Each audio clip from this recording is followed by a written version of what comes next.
जन्मान्तरेषु च समस्त पापानां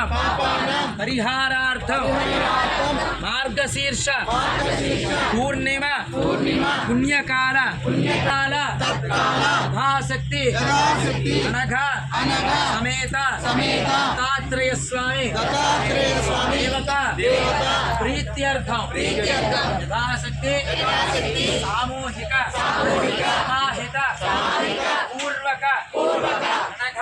दत्तात्रेय व्रतकल्प पूजा करिष्ये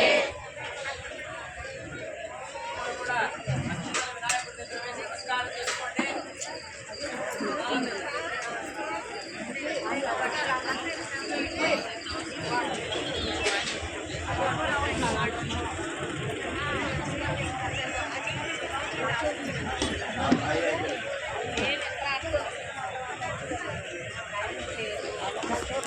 మళ్ళీ అడుగుతారులే సాయిరాం మళ్ళీ అదే